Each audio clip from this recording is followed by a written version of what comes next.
Let's go. Let's go, girls.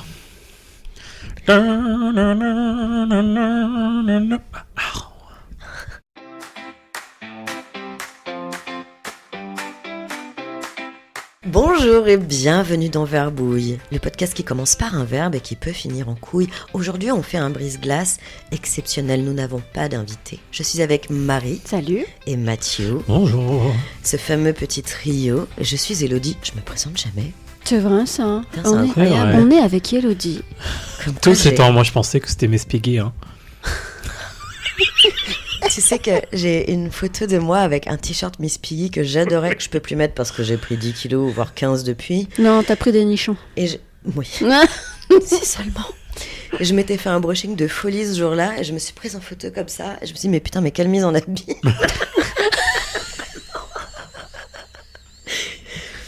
C'était Mimi, quoi, voilà. Mais c'est absolument pas la physique, mais c'est la personnalité aussi, tu vois, la star exagérée qui est Elodie. C'est tellement ça. C'est super. Et en fait, là, récemment, j'ai entendu une espèce de think piece autour de Miss Piggy et Kermit qui disait que Miss Piggy, elle est tellement maltraitée par Kermit qui est un bâtard, en fait. C'est une lecture commune. Enfin, je connaissais pas cette Moi, ma lecture-là. lecture, c'était que... alors, j'avais une lecture différente, mais peut-être erronée, parce que je connais pas si bien que ça le lore. Moi non plus. Mais moi, j'ai plutôt la lecture de Miss Piggy, c'est quand même une sacrée forceuse. Ouais. Et que globalement, ben, Elle est un peu lui, chiante. ok, il la rejette peut-être parfois un peu brutalement, mais globalement, elle est vraiment relou, quoi. Elle a le dessus sur lui, moi j'ai. Enfin, Elle- j'ai l'impression qu'elle le martyrise plus que. Mais oui, elle le Lui, harcèle. il subit. Ah, oui. Après, peut-être qu'on avait la version, tu vois.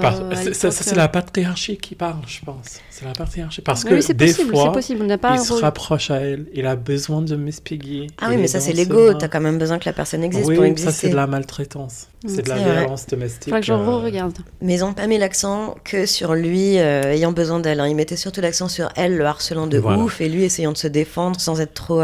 Et on va se demander combien de femmes il y a dans la salle d'écriture. Oh... Ah, c'était dans les années 70, donc je sais Bah, pas. c'est toujours en 2026, je pense. Ils vont sortir un nouveau film, là. bientôt. C'est vrai? Film, je sais pas, J'en mais il me ai semble pas que vu un c'est seul. Il y a un de- truc, ouais. Ça revient, oui, je crois. Bon, voilà, là, il y avait juste un petit à côté sur les Muppets. Ça me va Un très très petit à bien. côté. Un petit à côté sur les Muppets. Ah bah justement, c'est rigolo parce que j'ai une question pour vous. Et en fait, ça tombe à brûle pour point, comme on disait à une certaine époque. Si vous étiez un mime, ou un gif, ou un gif, je ne sais pas, je ne veux pas entrer dans ce débat, vous seriez lequel? Je rebondis sur cette question, pourquoi? Parce que j'adore les mimes Kermit. Dès oui. que j'en trouve un, je le screenshot. Alors, j'ai pas créé de répertoire approprié parce que je ne trie rien, mais j'adore. D'ailleurs, mon fond d'écran de mon J'allais ordinateur dire. de boulot, Ouais. et Mathieu le sait parce que Ouais. j'ai pas changé d'écran depuis 5 ans, c'est Kermit en train de boire une tasse de thé avec la petite étiquette Lipton. À la base, il y avait une phrase, mais sur mon fond d'écran, il n'y a plus la phrase. Ah. Mais bah, forcément une phrase hyper cynique. Parce que c'est quand même donc la façon british de boire du thé avec un énorme flegme, mais en observant le monde qui explose, quoi. Mais j'en ai un autre en tête. J'aime beaucoup ce... Alors, je pense que ça existe en mime, mais ça doit exister en gif aussi. C'est cette petite fille blonde à l'arrière d'une voiture qui regarde l'écran, en fait, enfin l'écran qui capture son image et qui ouvre la bouche en montrant ses dents d'un air un peu dégoûté et un peu dérouté, genre what? Très bien. Et Très bien décrite. J'adore celle-là. Celle-là où la gamine qui regarde l'objectif avec un grand sourire alors que derrière il y a une maison qui brûle. Oh, j'adore Alors, moi, je celle-là. pensais exactement À celle-là, toi Ouais, On ouais. dirait la petite sœur Je de trouve ça Chucky très en drôle. plus, elle. C'est une expression inexplicable, en fait, qu'elle porte sur son visage. Il y a 100 000 histoires derrière son expression. Oh, il y a 0 neurone dans sa tête, ça se voit. Il n'y a rien. Là, si tu souffles dans son cerveau, tu entends le... C'est comme dans une cookie, tu vois. C'est super. J'aime aussi beaucoup, je pense aussi que c'est un gif, cette petite fille qui est une espèce de brosse à cheveux, je crois, et qui s'énerve comme ça, là. Mais je sais plus quel est le contexte de ce truc. Ça je vois pas. Ou c'est une brosse ou un micro. En plus, elle est un peu chubby, tu vois bien qu'elle a pas trop de coups. Oui, un Et elle peu a, elle a hispanique, une espèce ouais. de coupe un peu Ouais. à la Hermione, elle a une moumoute Je de vois. ouf. Et elle est là, elle secoue sa brosse comme ça d'un air genre très énervé, comme si vraiment elle est tout éclatée. J'aime bien aussi. Moi le premier qui me vient, je sais pas si c'est celui qui répondrait à la question, mais en tout cas là, à brûle pour point, c'est Homer Simpson qui disparaît dans les buissons. Mhm. Ah oui. Là c'est genre...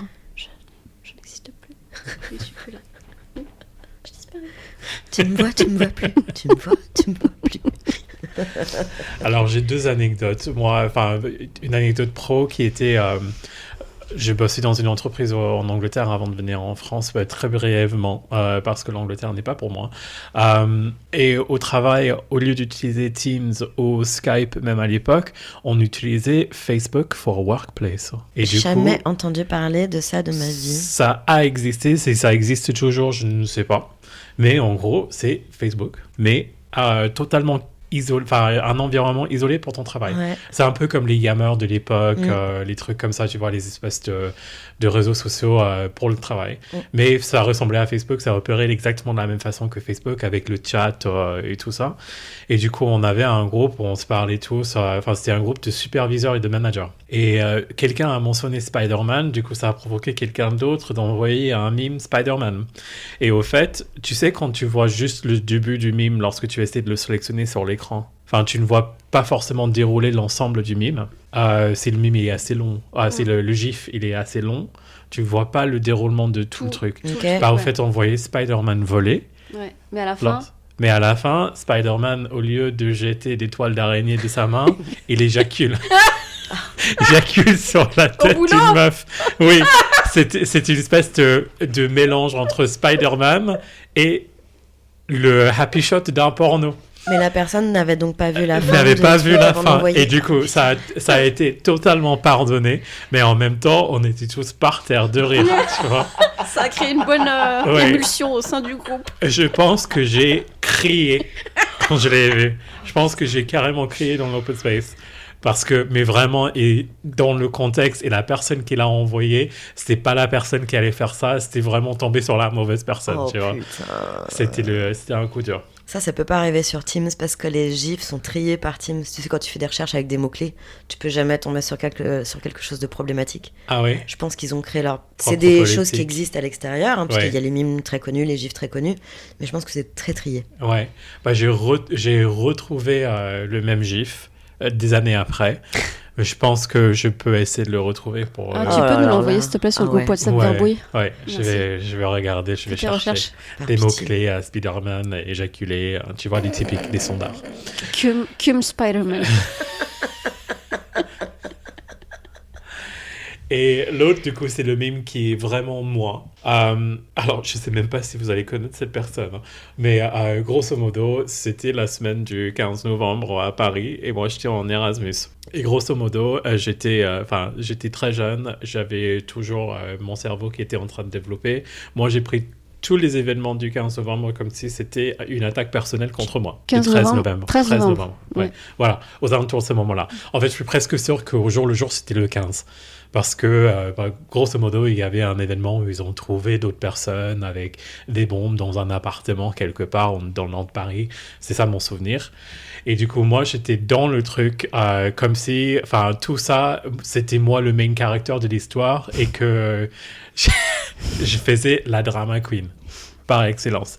Dans un groupe chat qui était tous les gens de l'Erasmus de ma fac qui étaient à Paris. Et normalement, on traînait un peu ensemble. Il y avait certains, on avait une petite cellule, on était très proches, et d'autres flotteurs, si tu veux, qui nous rejoignaient de temps en temps pour prendre un verre. Alors attention, en français, flotteur, c'est la petite crotte qui part pas avec la chasse d'eau. Oui, parce que ça flotte.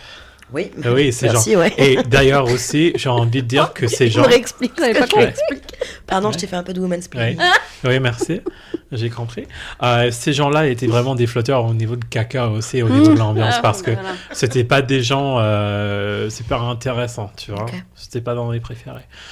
Et du coup, j'étais en train de dérouler tout mon acte de drama queen, tu vois. C'était mon monologue à moi. Je l'ai écrit c'était vingtaine de messages sur Messenger, juste de ma part, qui disaient « Non mais what the fuck, non mais c'est terrible, non mais on va tous mourir, on va crever !» T'étais en France à ce moment-là? T'étais à Paris? J'étais en Erasmus, oui. À Paris, oui. Parti après, mais je suis revenu. D'accord. Voilà.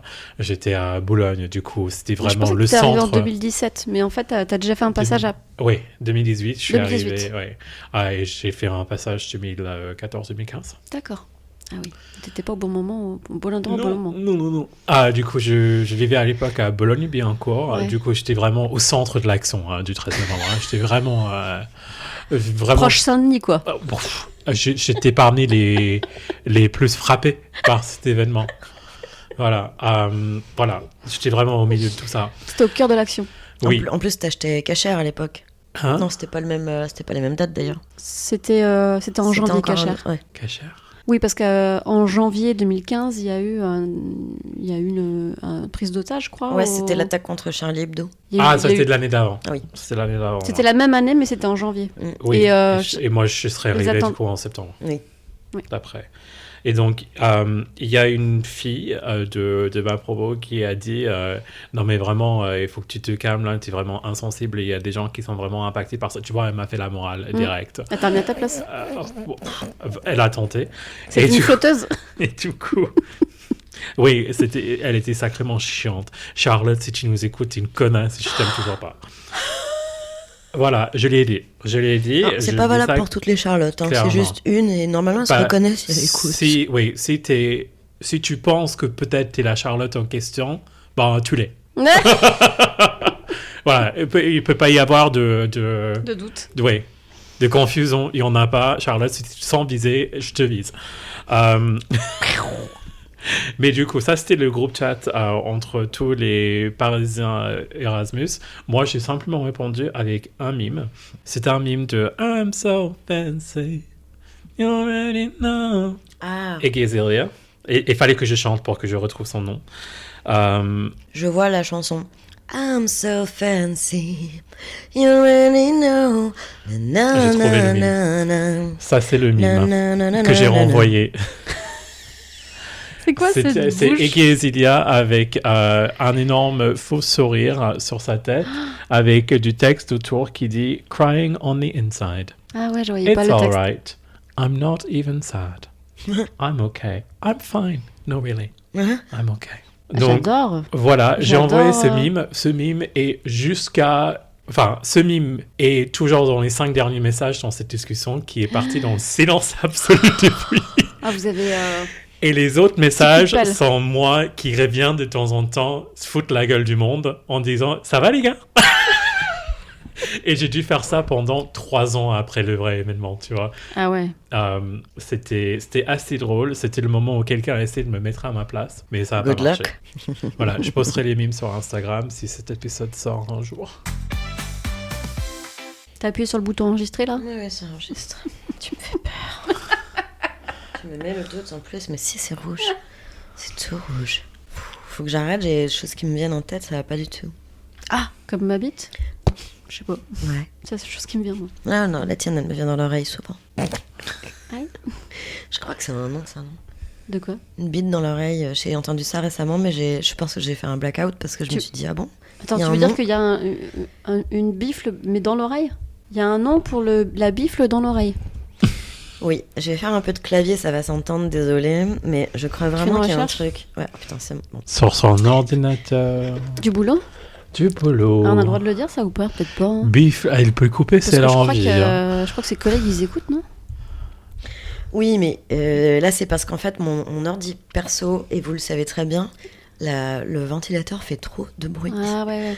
Donc, je ne fais qu'une chose avec mon ordi professionnel, c'est C'est les verbouiller. enregistrements avec mon Google Doc ouvert. Bon, D'accord. là, je fais Alors, une recherche. un Alors, peu est-ce qu'on problématique. peut connaître les mots-clés pour que tu trouves comment s'appelle la bite dans l'oreille? Mais je crois... Mais non, mais... C'est la bite dans l'oreille ou la bifle sur l'oreille? Je comprends Mais pas. justement, quels sont les mots-clés pour qu'elle trouve la réponse? Mais je la trouve Je pas, m'interroge. malheureusement. Donc, est-ce que je l'ai rêvé? Est-ce que... Malheureusement, je tombe beaucoup sur les trucs de Jean-Marie Bigard. Ah oui, il met le paquet. Sinon, j'ai une page Reddit qui s'appelle C'est vendredi, t'as déjà eu des bites dans l'oreille? J'irai pas voir, je ne comprends pas. Et sinon, il y a des questions Google. Quelle est la cause d'une sensation étrange dans l'oreille? Ce soir, on est jeudi. Je sais quelles questions je vais poser demain dans l'open space au bureau. C'est vendredi. Ça Est-ce que sera vous avez déjà pris des bites dans l'oreille? Ça sera le brise-glace du vendredi. Allez, absolument sans aucune transition, parce que vraiment, on bascule d'un monde à l'autre. Désolée pour les oreilles un petit peu sensibles. Est-ce que vous avez un souvenir d'enfance que vous chérissez particulièrement? Perso, moi, c'était les bains d'oreille. Quand ma mère me mettait la bougie là. Mais c'est ça le problème de Barbie, c'est qu'on digresse, et du coup, c'est vrai que. Ouais, parfois le voilà. retour à la réalité est violente, quoi. Ouais. Et j'ai pas non plus 208 000 questions préparées pour chaque épisode, malheureusement, les enchaînements peuvent être un petit peu brutaux. Non, ok. Mais par contre, si vous pouviez ne pas faire de lien entre les deux sujets, ça m'arrangerait beaucoup parce que sinon, prenez un psy. Vite. Alors, il nous faut une invitée psy à un moment, mais bon. Invité psy. Ouais. À réfléchir. Ouais, peut-être la psychoanalyse après, ce serait pas très charmant pour nous, mais bon, voilà. Est-ce qu'on a une session gratuite si on fait de la promo pour un psy? Je sais pas. Je crois que c'est pas le concept, mais on peut Non. essayer. Ah, attendez. Alors, un souvenir de mon enfance qui était d'ailleurs très traumatique et bouleversante. Ah oui, C'était alors, Conchéri, là. Ouais, j'étais plus sur Conchéri, le... quelque chose qu'on aimerait retrouver, genre Madeleine de Proust. Oui, non, je sais, mais Ok. j'essaie de faire le tri D'accord. dans tout oui, le trauma, tu vois. Ah oui, pardon. D'accord, ok. Et je mets ma main dans la maille, je trouve, hein. Ah ouais, c'est Fort Boyard des souvenirs. Ah oui. C'est le motus. Il cherche à Ah, tirer les une boule boules. blanche. Putain. Alors, est-ce que j'ai déjà parlé de Cheeky Monkey? Oui. Ouais, d'accord. Dans Cheeky Monkey, fuck you, on veut pas parler de toi deux fois. Et les caravans, non, on en a parlé. Non, bah, voilà, je pense que j'ai fait le tour de mon mémoire. Oh putain, c'est triste. Voilà. Parce que moi, il y a des traumas, entre guillemets, parce que je sais pas non plus. Ah, c'était de la seconde durée, hein. Ah. Mais j'ai quand même beaucoup de moments que j'ai adoré de mon enfance. Quoi. Mathieu vient de reparler de Cheeky Monkey. Bon, tout le monde n'a pas forcément tout écouté parce que même si nous avons beaucoup d'auditeurs fidèles, il y a des gens qui n'ont pas tout entendu. Bah, qui Ouais. l'a écouté. Hein. Cheeky Monkey, c'était ta peluche d'enfance. C'était un petit singe avec des grandes oreilles. Bon, il avait des oreilles un peu comme ça. Parce qu'on avait publié l'image aussi en story, je crois. Ouais. Je l'ai eu pour mes 4 ans. Et lui aussi, il a eu une enfance un peu violente. Il y a eu plusieurs chiens qui se sont Ouais. pris contre Cheeky Monkey. Oui. On l'a recousu plusieurs reprises. Et finalement, pendant mes années d'adolescence, je ne sais pas ce qui s'est passé avec Cheeky Monkey. Il est parti. Il a disparu. Parti quelque part. J'imagine que quelqu'un, un des maris de ma mère, l'a jeté dans la poubelle à un moment, peut-être. Oh my Je god. sais pas, j'invente, j'imagine, je remplis les blancs. Mais Si tu as envie de blâmer du monde. oui, bah voilà, le deuxième, il en est mort, non, il est mort, donc je pense que je peux mettre tout sur son dos. Voilà. Mais il est déjà en enfer, qu'est-ce que c'est un Il est truc mort, de mais en même plus. temps, t'as beaucoup œuvré en faisant une poupée vaudou contre lui. Non Ouais, voilà. Et toi, Marie, un jour, tu nous avais parlé d'un petit âne vert qui te faisait peur, je crois. Ah oui, mais c'était ça pour le coup, c'est pas Non, quelque mais- chose que je chéris. J'y repense parce qu'après, j'ai fait des recherches. Oui. Et en fait, je crois que cet âne dont tu as parlé, d'après mes recherches, c'était... Tiens-toi bien parce que je sais pas si tu vas tilter. C'était le ver baudet. Hein, tu crois le... C'est la seule peluche d'âne vert qui ait un sens que j'ai trouvé sur Google. Et quand j'ai vu ça, je me suis dit, mais Mais bien sûr, Verbaudet, la marque Verbaudet. bah, il est pas impossible qu'ils aient fait du merch.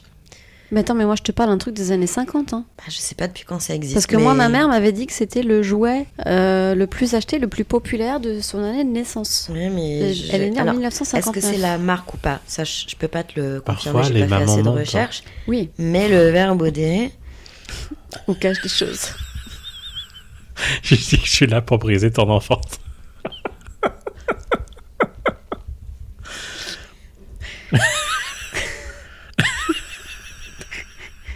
Pas de couche à chérie. Moi, j'ai refait des recherches après. Même pendant l'épisode, j'ai essayé de chercher, mais j'ai pas. Parce que quand on était en train d'enregistrer, j'ai pas non plus voulu passer mon temps sur mon ordi. Mais j'ai pas réussi à le retrouver. Alors, ça, c'est une peluche. Et moi, c'était vraiment en plastique, quoi. ah, c'était du Ah. plastique. Moi, je pensais, je sais pas, j'ai Non. fixé dans ma mémoire que c'était une peluche. Mais j'ai pas précisé. Alors, effectivement, peut-être que par D'accord. extension, on s'est imaginé, bah, évidemment, Ok. un animal en peluche. Et du coup, des années 50, c'était C'était- en porcelaine, en céramique. Non, je pense que c'était du plastique. Ok. Une porcelaine. Alors, blague à part, dans les années 30, 40, les premières poupées au prix abordable étaient en cire. Putain. Ma grand-mère en avait gardé une Et c'est quoi? en cire. En cire. Ma grand-mère en avait gardé une qu'elle m'avait montrée à une ou deux reprises parce que bon bah c'était très fragile, elle y tenait beaucoup et jamais elle m'aurait permis de jouer avec parce que bah la cire, on le sait, ça fond, ça se casse aussi parce que C'est- quand c'est solide, tu peux la casser. Ça doit être salissant. Non, parce que Non c'est sans doute verni. Enfin, moi j'ai Ok. souvenir, c'était assez joli. Enfin, honnêtement, on t'aurait pas dit que c'était de la cire, mais on t'aurait pas laissé la toucher ou l'utiliser. t'aurais pas vraiment pu dire que c'en était. Mais de savoir que c'était de la cire, ça m'avait impressionné. Et je pense que c'était... parce que les poupées de porcelaine, la porcelaine, par défaut, j'imagine que ça coûtait un certain tarif. Puis de toute façon, les jouets, ça devait coûter un certain tarif à l'époque, c'est cassant. La cire, c'était tout aussi fragile à mon avis, mais probablement plus abordable en termes de tarifs. D'accord. Mais ça se trouve, c'était de la cire. On faisait des jouets en cire. Mais si je vais chez ma mère la prochaine fois, je lui demanderai si elle l'a gardé. C'est possible qu'elle l'ait gardé. Hein. Interesting. Après, moi, c'est plus... j'ai beaucoup de sensations pour retourner sur ta question. Et là, la première chose qui me vient, c'est la sensation rassurante. Donc, un enfant peut se sentir rassuré sans forcément l'exprimer dans sa tête. Aujourd'hui, que je suis adulte, quand je ressens, parce que c'est un souvenir olfactif, c'est... Elle prend je touche mon nez. C'est de sentir un plat qui est préparé au four notamment, avec à côté la lessive. En fait, le mélange de cuisine lessive. Vraiment un confort immense et une sensation de sécurité immense. Et c'est quelque chose que je ressens des fois quand je fais à manger et que je fais des lessives en même temps. Et je retombe dans l'enfance quand je marche dans mon couloir et que je suis entre la cuisine et la salle de bain. J'ai cette sensation très brève mais ultra sécurisante que j'avais quand j'étais petite. Je comprends très bien parce que chez mes grands-parents, c'est pareil. Dans la cuisine, il y avait... Bon, après, toutes les maisons n'avaient pas une buanderie, tu vois. Donc, il y avait aussi le lave-linge. Et je crois qu'ils avaient un sèche-linge extérieur aussi. Mais par exemple, on n'avait pas de lave-vaisselle. Ouais, pour vous dire. Et l'odeur du sèche-linge, quand on l'ouvrait, c'est pareil, c'était... Ou alors c'était une machine qui faisait les deux parce que j'ai pas l'impression de sentir l'odeur du linge mouillé trop souvent. Mais par contre, l'odeur du sèche-linge, c'est encore différent de l'odeur du linge qui vient d'être lavé et j'aimais bien cette odeur. Parce qu'en plus, il y a une espèce de chaleur aussi qui sort du truc avec cette espèce d'odeur de coton. Ouais, j'avoue. Ouais. Moi, un truc très, très, très similaire, c'est tomber de la nuit, le week-end, avec une maison, mais qui brille de propriété. De propreté ? Oui, de propreté, oui. Nous, on faisait le ménage systématiquement les vendredis soirs. Et on finissait... Enfin, même de tout petit, on participait, tu vois. Trop bien. Je devrais faire pareil. Ouais. Mais tu devrais rendre tes enfants des esclaves. Grave. Non, je rigole. On avait dit déjà que c'était ce que tu faisais un petit peu, mais... On a perdu la main. Pour 5 €, fais-moi ceci. Voilà. Chez moi, c'était comme ça que ça marchait. Hein. On n'avait pas de lave-vaisselle, je te rappelle. Hein. Donc, quand c'est moi qui faisais la vaisselle, mon grand-père était là et je me dis vas-y, je vais te filer une pièce. Ouais. Moi, mon argent de poche, c'était vraiment... Moi et mon frère, on faisait tout le ménage pour 5 € chacun le vendredi soir. Excellent, ça. Mais du coup, tout jeune, on aurait tous fait ensemble. Et surtout en été, j'ai l'image dans ma tête où il fait pas tout à fait nuit dehors, mais que tout brille, les lumières et les bougies sont allumées, mais tout bas. Et j'ai ça. Ton souvenir a évoqué ça pour moi. Très agréable. Ouais. Je vois. J'adore. Moi, j'ai un souvenir que j'aime beaucoup, mais qui n'est pas dans le contexte du cocon. Mon grand-père était chercheur au CNRS, qui est le Centre national de recherche scientifique français. Et il était dans le monde de l'optique, et notamment de l'imagerie microscopique. Et il utilisait... alors ça a l'air très chiant comme je démarre, je suis désolée. Non, parce que là, en fait, je ne le savais pas ça, je trouve ça intéressant. Oui, on apprend des trucs. Et en fait, à chaque pause dans ta phrase, j'avais une vanne que j'avais envie de jeter, mais j'avais pas envie de t'interrompre. Je t'en prie, vraiment, on est là pour ça. Le centre optique, déjà pour toi, mal visé. Ouais. Et de... Ou bien pour quelqu'un qui peut pas viser, c'est déjà pas très bien visé. Mais tu sais que j'ai peur quand on veut m'envoyer un truc. Hein. Stéphane, l'autre fois, il voulait m'envoyer une mandarine. J'ai rien, je fais... vraiment, j'entre en panique quand on veut m'envoyer quelque chose, quoi. Quand tu veux me lancer quelque chose. Ça me donne une suée. Mais je pense que c'est ça ton problème avec le ski. Hein. Je suis désolée, Oui, très probablement. Mais bon, écoute. Et donc, un jour, il m'emmène, il m'a dit, bon, je vais te montrer une machine qui fait... Donc, c'est un microscope. Mais c'était une machine... Alors, je vous dis ça, on devait être en 88 max. Donc, c'est vieux. Donc, à l'époque, les machines... Aujourd'hui, je sais pas, j'y ai pas remis les pieds. C'était une machine énorme dans une pièce. Ça s'appelait le MEB. Microscope électronique à balayage. Parce qu'en fait, c'était l'un des microscopes qui pouvait zoomer le plus possible à l'époque. Tu pouvais zoomer sur les yeux de mouche, sur les ailes de mouche. Tu voyais des détails... que même sur un petit microscope là de table, tu peux pas voir en fait. Et donc il m'a fait une démo, pareil, de trucs de sans doute de mouches. Enfin c'est la base. Enfin c'est très très classique. Sauf que c'était tout un tralala, toute une espèce de rituel, parce que c'est une machine qu'il faut allumer, il faut la laisser chauffer, il a préparé ses lamelles, puis après il m'a montré les images. Mais surtout ce qui m'a impressionné, alors c'est rigolo parce que c'est un truc qu'il faisait aussi à l'époque au Palais de la Découverte à Paris. Je sais pas s'ils le font toujours, parce qu'au Palais de la Découverte, t'as aussi des ateliers scientifiques ou biologiques dans lesquels on te présente des trucs, on t'explique un peu la chimie, ceci, cela.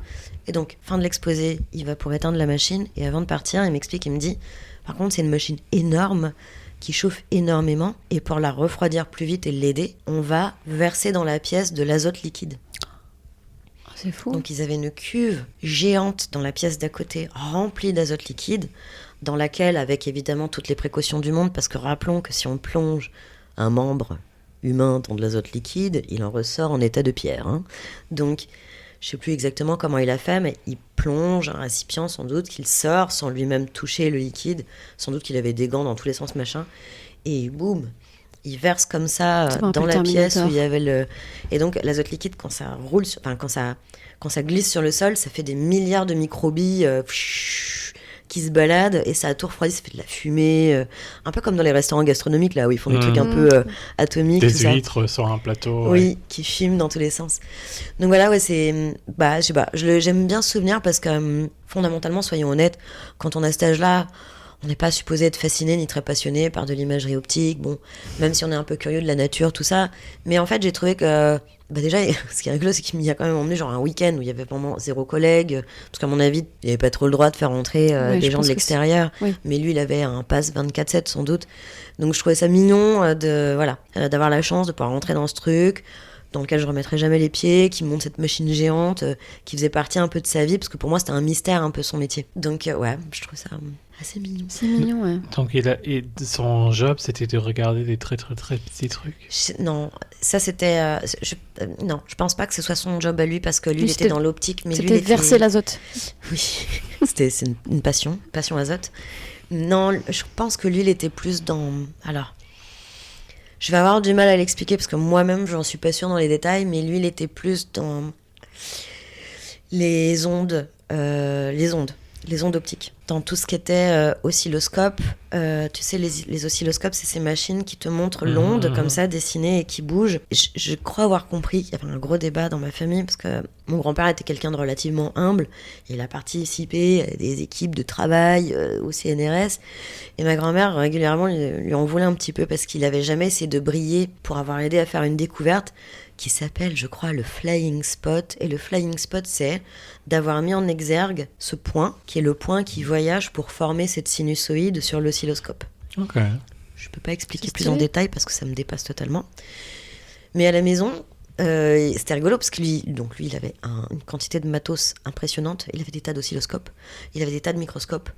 Des fois, dans la cuisine, il fermait les volets. Il sortait des oscilloscopes dans tous les sens. Il faisait tout un tas de tralala sur la table de la cuisine. Il faisait du laser avec des prismes et tout. Jusqu'à ce que ma grand-mère l'engueule en lui disant que ça allait être l'heure de manger. Et donc, c'était ça la vie avec mon grand-père. D'accord. C'était un peu le savant fou pour quiconque entrait dans cette pièce sans savoir à quoi s'attendre. C'était marrant. D'accord. Du coup, c'est un peu comme si ton grand-père, il a un peu inventé les ondes pour que tu les abuses avec ce podcast. C'est beau. C'est vrai que ouais. Que tu manques de il respect invente pour et la j'utilise. Nice. Merci Marie, merci Mathieu pour ce super brise-glace à 3 en toute intimité. Et à très bientôt pour un nouvel épisode. Bisous. Bye. Bisous. Merci d'avoir écouté ce nouveau brise-glace. À la semaine prochaine pour la suite de cet épisode. Et en attendant, retrouvez-nous sur Instagram @verbouille.podcast. Abonnez-vous au podcast, mettez-nous des étoiles autant que vous voulez et laissez-nous des commentaires, ça nous fera hyper plaisir. Et idéalement, partagez avec votre entourage. Si ça vous a plu, le bouche à oreille sera notre meilleur marketing. À bientôt, bisous.